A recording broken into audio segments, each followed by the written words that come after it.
Hey guys, कैसे हैं आप सब। तो वेलकम है आपका अंसारी मैथ में। तो हमारा जो 12th का सीरीज चल रहा है उसमें हम लोग डिटरमिनेंट पढ़ रहे थे। डिटरमिनेंट में हम लोगों ने नॉर्मली 2/2 3/3 साइन पे, उसके बाद प्रॉपर्टीज पे भी बात कर लिया था, क्वेश्चंस भी किए थे, ठीक है ना।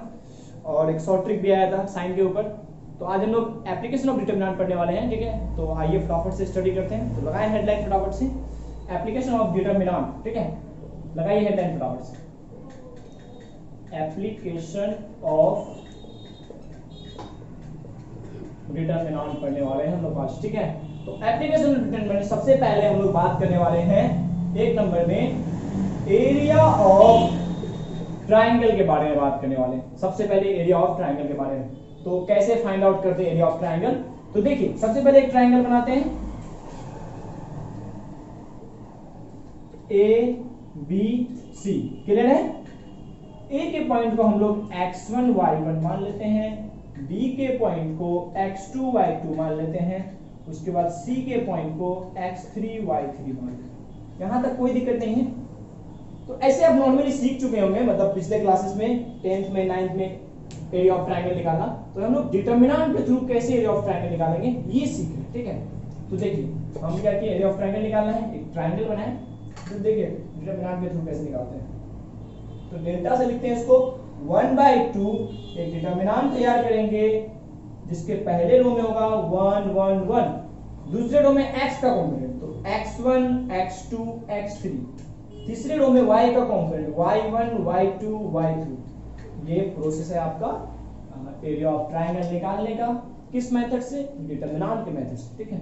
फटाफट से देखिए, एक बार अच्छे से हम क्लियर कर देते हैं। पहला हम लोग एप्लीकेशन में क्या पढ़ रहे हैं, एरिया ऑफ ट्राइंगल, ठीक है। तो एक ट्राइंगल बनाए, पहला पॉइंट को x1 y1 x2 y2 x3 y3, ठीक है। तो अकॉर्डिंग टू डिटरमिनेंट तो क्या होता है फार्मूला, डेल्टा बराबर, ये सिंबल होता है एरिया ऑफ ट्राइंगल निकालने का। क्या फार्मूला है, 1/2, एक डिटरमिनेंट तैयार किए जिसके पहले रो में क्या 1 1 1, दूसरे रो में x का कंपोनेंट सब और ये y का कंपोनेंट सब। कंपोनेंट समझ लीजिए, ये x1 x2 x3 जो है ना, ये x का कंपोनेंट सब है ना, और y1 y2 y3 ये क्या है, y का कंपोनेंट सब है। तो बस ये सब बात कर रहे हैं, कंपोनेंट पार्ट्स वगैरह है। तो फटाफट से उसको उतार, एक क्वेश्चन करते हैं इस पे फटाफट से हम लोग, ठीक है। मिटाएं इसको हम लोग फटाफट से। देखिए, एक क्वेश्चन करेंगे फटाफट से और उसके बाद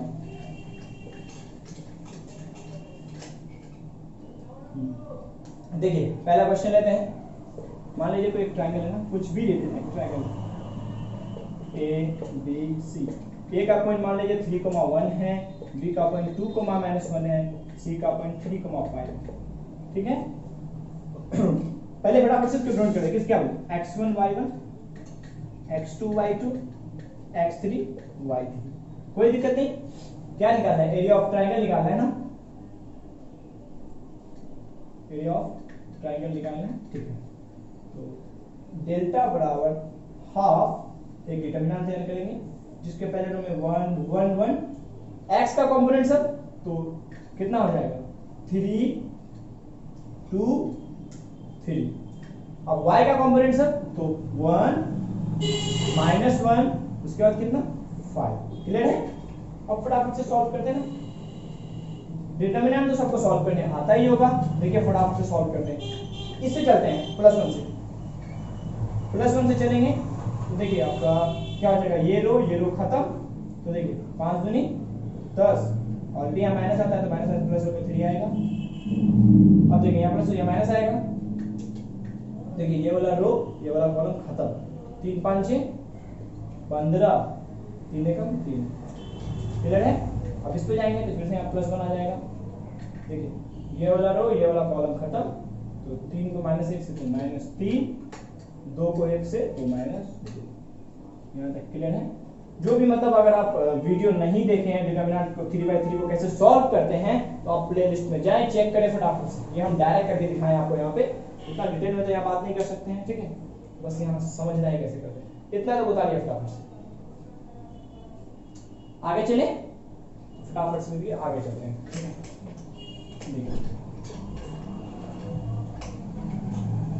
क्या है 1/2, देखिए फटाफट देखिए क्या है, +1 है, ब्रैकेट के अंदर क्या होगा 10 3 13, -1 है, ब्रैकेट के अंदर क्या होगा 15 से 3 जाएगा तो 12, +1 है -3 और -2 क्या हो जाएगा -5, 1/2 देखिए 13 को 1 से 13 -12 -5 1/2 देखिए यहाँ पे 13 -12 -5 तो -17, ठीक है।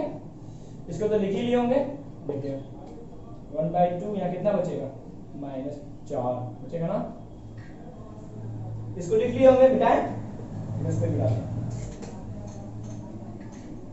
तो क्या बचेगा 1/2 -4 काट दिएगा -2 यानी कि 2 आएगा। यहाँ एक चीज समझने वाला है, -2 आया तो 2 क्यों लिए, इंपॉर्टेंट पॉइंट है ना समझने के लिए कि आया तो -2 पर 2 क्यों लिए, तो इतना याद रखिएगा कि एरिया ऑफ ट्राइंगल जो होता है वो ऑलवेज पॉजिटिव होता है, नेगेटिव नहीं होता है। एरिया है ना कुछ तो एरिया होगा ही ना, जैसे इसी हम रूम पे वीडियो बना रहे हैं, इस रूम का कुछ ना कुछ एरिया है ना, कभी नेगेटिव में जाएगा नहीं जाएगा, तो इतना याद रखिएगा आपका नेगेटिव में आता है तो आप उसको एज ए पॉजिटिव कंसीडर करेंगे, क्यों कि area of triangle is always positive, सही है। फटाफट से इसको उतार लिया, फटाफट से समझ आ गया होगा, सॉल्यूशन ही है, फटाफट कर सकते हैं आप, ठीक है। 3/3 कैसे सॉल्व करते हैं वो सबको पता ही होगा, ठीक है। तो बेटा इसको आगे चलेंगे हम लोग, फटाफट से लिखिए इसको, मिटाते हैं हम लोग इसमें आगे जाएंगे, ठीक है। मतलब जो पहला हो गया एप्लीकेशन में क्या था एरिया ऑफ ट्राइंगल, अब दूसरा में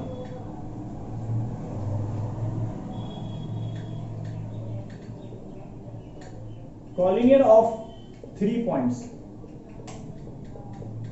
ये भी आप पढ़े होंगे 10th क्लास में, कुछ ज्यादा है नहीं। तो कॉलिनियर ऑफ 3 पॉइंट्स क्या है, तो क्या होगी एक ही लाइन पे 3 पॉइंट, जैसे ए का पॉइंट x1 y1 पे बी हो x2 y2, कोई एक पॉइंट सी हो जिसका पॉइंट हो x3, y3। तो इतना तो पता होगा ना सबको कि 3 पॉइंट एक लाइन पे है तो कॉलिनियर, जैसे ही कॉलिनियर का कॉन्सेप्ट आता है तो क्या हो जाता है आपका एरिया ऑफ ट्राइंगल 0। दिमाग में होगा ये चीज सबका, 10th क्लास में पढ़े होंगे कि 3 पॉइंट्स आपका 3 पॉइंट्स स्टार में लिख लीजिएगा, 3 पॉइंट्स आर कॉलिनियर। देन क्या होता है एरिया ऑफ ट्राइंगल क्या होने वाला है 0। इस चीज को इंपॉर्टेंट है, बहुत इंपॉर्टेंट है, दिमाग में सेट करके रखिएगा कि 3 पॉइंट कॉलिनियर होता है यानी सनरेट होता है तो एरिया ऑफ ट्राइंगल 0 होता है, ठीक।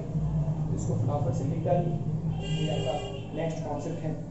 इसको थोड़ा सा हम और डिस्क्राइब करके दिखाते हैं, इतना बता दिए तो देखिए। तो क्या होने वाला है एरिया ऑफ ट्राइंगल निकालने का फॉर्मूला हम लोग जानते थे कितना 1/2, एक डिटरमिनेंट 1 1 1 x का कंपोनेंट सब, उसके बाद y का कंपोनेंट सब मिलके क्या होगा 0। याद रहेगा ये पॉइंट, ये आपके लिए है कि सबसे पहले 3 पॉइंट्स बोल दे, कंडीशन लगा देगा कि 3 पॉइंट्स आर कॉलिनियर, तब क्या होगा, तो ये कंडीशन अप्लाई करेंगे कि 3 पॉइंट कॉलिनियर है तो एरिया ऑफ ट्रायंगल क्या है 0, ठीक है। बताइए फटाफट से इसको।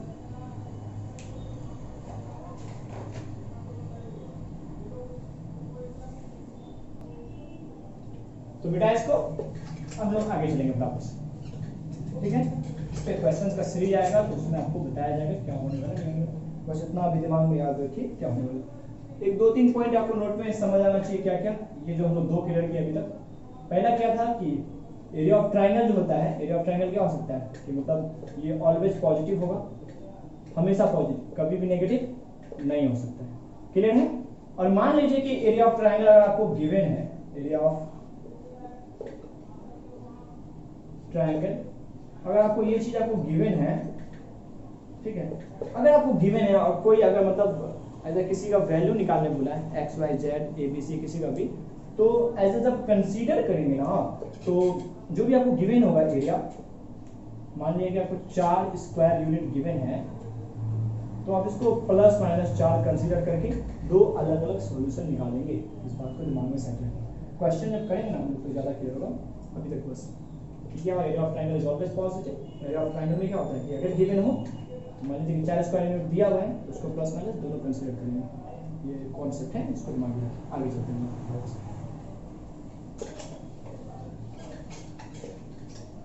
ये सब इंपॉर्टेंट पॉइंट है, दिमाग में रखेंगे। आप कंपटीशन लेवल का क्वेश्चन सॉल्व करेंगे तो आपके माइंड में अच्छे हो जाएगा, ठीक है।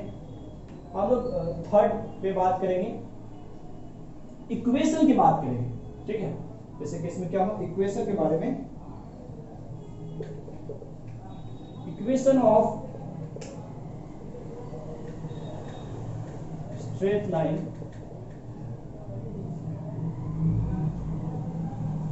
passing through x1 y1 and x2 y2। मतलब इक्वेशन ऑफ स्ट्रेट लाइन के बारे में बात करेंगे जो पास कर रहा होगा x1 y1 and x2 y2 से। उसके बाद इक्वेशन क्या होगा उस लाइन का, 11th क्लास में आप स्ट्रेट लाइन में पढ़े होंगे, मतलब इक्वेशन ऑफ स्ट्रेट लाइन कैसे फाइंड आउट करते हैं, तो उसी के थ्रू हम लोग आगे चलेंगे, ठीक है।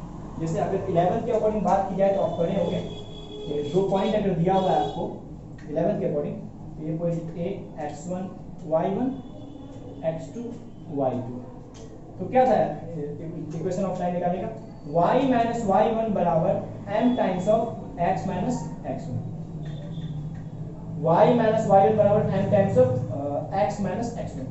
तो x1 y1 मतलब जो है ये वाला पॉइंट, और m क्या होता था, m यहाँ पे कहलाता था स्लोप। तो स्लोप निकालने का ये फॉर्मूला आपको पता होना चाहिए, according to 11 y2 minus y1 बटा x2 माइनस x1।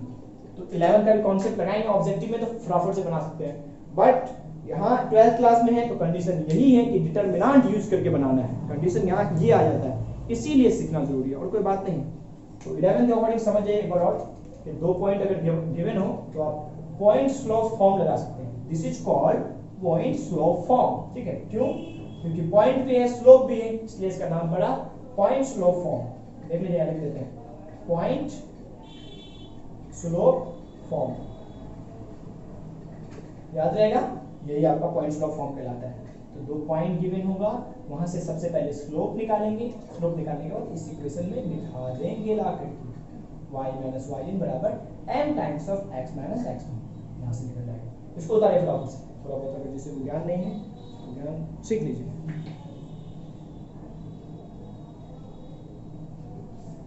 अब हम लोग 12th के अकॉर्डिंग बात करेंगे, 11th के अकॉर्डिंग तो बहुत हो गया 11th के बारे में, जब हम लोग स्ट्रेट लाइन का वीडियो आएगा तो उसमें इसको और अच्छे से एक्सप्लेन किया जाएगा, बट अभी आपको तरीका बता दिया गया कि ऐसे भी बन सकता है। अब डिटरमिनेंट कैसे अप्लाई कर सकते हैं ये मस्ट इंपॉर्टेंट है, क्योंकि डिटरमिनेंट से बनाना है ना। तो दो पॉइंट गिवन है, चलिए दिया है तो दिया है, एक पॉइंट है यहाँ पे x1 y1, दूसरा भी पॉइंट दिया है x2 y2, अच्छी बात है। तो अब क्या करेंगे, ये तो पॉइंट है ना, कुछ तो करना पड़ेगा ना। तो देखिए खुद से ही दिमाग लगा के क्या करें, इस लाइन को बढ़ा देते हैं, किसी को कोई दिक्कत नहीं होना चाहिए कि सर क्यों बढ़ाए, इसको अल्फा बीटा मान लेते हैं, कोई दिक्कत नहीं। इतना तक तो इजीली है कि सर एक पॉइंट ये है एक पॉइंट ये है, दूसरा पॉइंट सी मान लिए, उसको हम अल्फा बीटा मान लें, मान सकते हैं, बिल्कुल मान सकते हैं। अब क्या कर सकते हैं, तो अभी थोड़ी देर पहले हम लोग क्या पढ़े थे, कॉलिनियर के बारे में पढ़े थे ना। तो देखिए ये 3 पॉइंट है ना, तो क्या होता है जब 3 पॉइंट एक ही लाइन पे हो, फॉर एग्जांपल देख लीजिए पेन है तो ए बी सी तीनों क्या है एक ही लाइन पे हो, तो क्या कहलाता है कॉलिनियर। तो इसमें कॉलिनियर वाला कॉन्सेप्ट पूरा पूरी अप्लाई हो जाएगा कि 3 पॉइंट एक ही लाइन पे है तो क्या होगा, एरिया ऑफ ट्रायंगल 0, हो गया ना, और क्या एरिया ऑफ ट्रायंगल क्या हो जाएगा 0, यानी 1/2, पहले रो में 1 1 1, उसके बाद x का कंपोनेंट सब, उसके बाद y का कंपोनेंट सब इज इक्वल्स टू 0, बस अप्लाई कीजिए, आपका इक्वेशन ऑफ लाइन आ जाएगा आराम से। कुछ है, कुछ भी नहीं, एकदम आसान है। तो क्या था, थोड़ा सा अच्छे से रिपीट करते हैं इसको हम लोग फटाफट से कि अब क्या हो, दो पॉइंट गिवन हो ए और बी, तो तीसरा पॉइंट खुद से मानेंगे हम लोग थर्ड में, अल्फा बीटा कुछ भी मान लीजिए, एक्स वाई जो भी मानना हो आपको मान लीजिए, ठीक है। तो यहाँ से दिमाग में आया कि तीनों पॉइंट जो है एक ही लाइन पे है, यानी कि कॉलिनियर होगा, कॉलिनियर होगा मतलब एरिया ऑफ ट्रायंगल 0 होगा, एरिया ऑफ ट्रायंगल 0 होगा मतलब फटाफट कॉलिनियर का कॉन्सेप्ट मारेंगे और क्वेश्चन सॉल्व कर लेंगे। यहाँ से आपका इक्वेशन ऑफ स्ट्रेट लाइन आ जाएगा, यहीं से आ जाएगा आपका। ये कॉन्सेप्ट था था 14 नंबर, चौथा ना मतलब तीसरा ही था, तीसरा, तो उतार दीजिए इसको फटाफट से।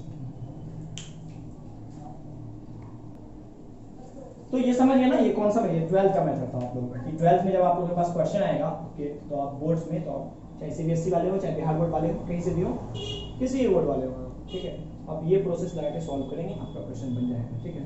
तो जैसे ही इस इक्वेशन को आप सॉल्व करते ना तो आपका x एंड y के बीच या फिर अल्फा एंड बीटा के बीच एक रिलेशन आएगा जो आपका रिक्वायर्ड इक्वेशन है। इसी से आपका इक्वेशन निकल जाएगा स्ट्रेट लाइन में। समझ आया फटाफट से? तो बेटा इसको एक सीरीज हम लोग आया। सबसे पहले हम लोग क्या करने वाले हैं कि एप्लीकेशन ऑफ डिटरमिनेंट पूरा कंप्लीट करेंगे, उसके बाद एक वीडियो हंस दी जाएगा, उस पर आप समझेंगे अच्छे से। पहले आप पूरा अच्छे से कॉन्सेप्ट समझें, ठीक बेटा। अब हम लोग चौथे एप्लीकेशन पे बात करेंगे। ये चैप्टर अच्छा खासा बड़ा भी है, नाम का भी है आपका, ठीक है ना। ये आप जेईई मेंस वाले भी इसको देख सकते हैं अच्छे से, क्योंकि सारा उनके लिए यूजफुल है, ठीक है। चौथा प्रॉपर्टी में हम लोग बात करने वाले हैं क्रॉस प्रोडक्ट के बारे में।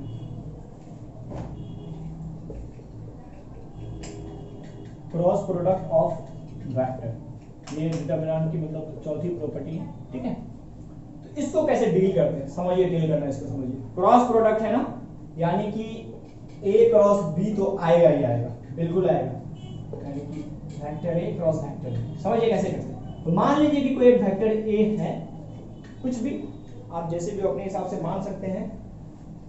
देखिए, तो इसको मान लेते हैं कि ये ए आई, इसको बी जे प्लस सी के, ये आपका क्या है, कोई एक वेक्टर ए है, ए आई प्लस बी जे प्लस सी के। आई जे के यहाँ पे क्या है, तो यूनिट वेक्टर है। इस बात को दिमाग में सेट रखिएगा तो अच्छा रहेगा, ठीक है। तो दूसरा देखिए, यहाँ पे क्या कहते हैं, अलग अलग वेक्टर मानना है, तो इसको ए वन लगा लेते हैं, बी वन लगा लेते हैं, सी वन लगा लेते हैं। अब वेक्टर बी मानते हैं हम लोग, बी वन आई, देखिए बी वन आई क्या करने वाले हैं, A two I plus B two J plus C two K. ये दूसरा वेक्टर। क्या क्या किए, पहला वेक्टर को मान लिए ए वन आई, दूसरा को बी वन जे प्लस तीसरा को सी वन के, दूसरा को क्या माने A two I plus B two J plus C two K. तो यहाँ पे आई जे और के जो है क्या है, तो यूनिट वेक्टर है, बस इतना याद रखेंगे, ये क्या यूनिट वेक्टर है, ठीक। तो अब देखिए ए क्रॉस बी कैसे निकालते हैं। तो ए क्रॉस बी निकालने का तरीका होता है, एक डिटरमिनेंट तैयार कीजिए जिसके पहले रो में हो जाएगा यूनिट वेक्टर सब आई जे के, दूसरे रो में हो जाएगा वेक्टर ए का कंपोनेंट सब, यानी ए one B one C one. Vector आपका जो रो 3 में हो जाएगा क्या, आपका ये ए टू बी टू और सी टू। समझ रहे हैं? अच्छे से थोड़ा सिंप्लीफाई करते हैं। वेक्टर ए ले लिए, A one I B one J C one K, vector B A two I B two J C two. Clear है? अब हमको निकालना है ए क्रॉस बी। क्लियर है? ए क्रॉस बी निकालने का क्या तरीका है कि पहले रो में यूनिट वेक्टर सब आई जे के, दूसरे में क्या, तो वेक्टर ए का कंपोनेंट सब क्या है, A one B one C one, A one B one C one. Vector B में क्या है, A two B two C two, तो A two B two C two. यहां से करेंगे तो ए क्रॉस बी करके आपका एक नया वेक्टर निकल जाएगा। तो एक चीज यहाँ से दिमाग में सेट कीजिए आप कि अगर आपको 2 वेक्टर दिया हुआ है और कोई बोले कि एक तीसरा वेक्टर निकाल के दिखा लिए, तो आप किस मेथड लगाएंगे, ये वाला ये एक्स्ट्रा में लिख सकते हैं कि मान लीजिए ना कोई बोले आपको कोई वेक्टर ए दिया हुआ है समथिंग, कोई वेक्टर बी दिया हुआ है समथिंग, तो वेक्टर सी कैसे निकालेंगे, how to find vector C.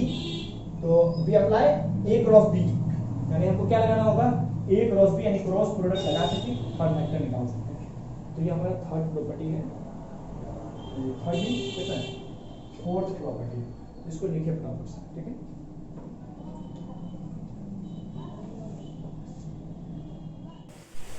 तो अभी तक हम लोग प्रॉपर्टी 4 में सीख लिए थे ए क्रॉस बी निकालने के लिए, ठीक है ना। अभी तक हम लोग सीखे थे कि ए क्रॉस बी कैसे निकालते हैं, निकाले थे कैसे, आई जे के, उसके बाद A one B one C one, A two B two C two, ठीक है। इसको निकालने सीख गए अभी तक हम लोग प्रॉपर्टी 4 में। तो थोड़ा सा मैग्नीट्यूड निकालने सीख जाते हैं, मैग्नीट्यूड पे उसके बाद बात करते हैं कि मैग्नीट्यूड कैसे निकालते हैं, ठीक है। तो मान लीजिए कि कोई आपको एक वेक्टर दिया हुआ है, ठीक है, ए आई प्लस बी जे प्लस सी के, तो अब इसका मैग्नीट्यूड क्या निकालेंगे। तो इसका मैग्नीट्यूड निकालने का फॉर्मूला होता है under root A square plus B square plus C square. ये इसका मैग्नीट्यूड निकालने का फॉर्मूला होता है, ठीक है। तो इसको आप याद रखिए कि मान लीजिए कैसे, ये जो आप मान लीजिए कि ए क्रॉस बी निकालेंगे ना, तो ए क्रॉस बी निकालेंगे ना, तो कभी कभी आप बोलेगा कि इसका मैग्नीट्यूड निकालिए, तो जो भी आपका वेक्टर आएगा उसमें फटाफट से आप क्या करेंगे, उसका जो वैल्यू होगा उससे आप स्क्वायर करके उसको सॉल्व कर सकते हैं, ठीक है। तो इसको फटाफट से लिख लीजिए, ठीक है। इसके बाद हम लोग प्रॉपर्टी 5 पे बात करेंगे।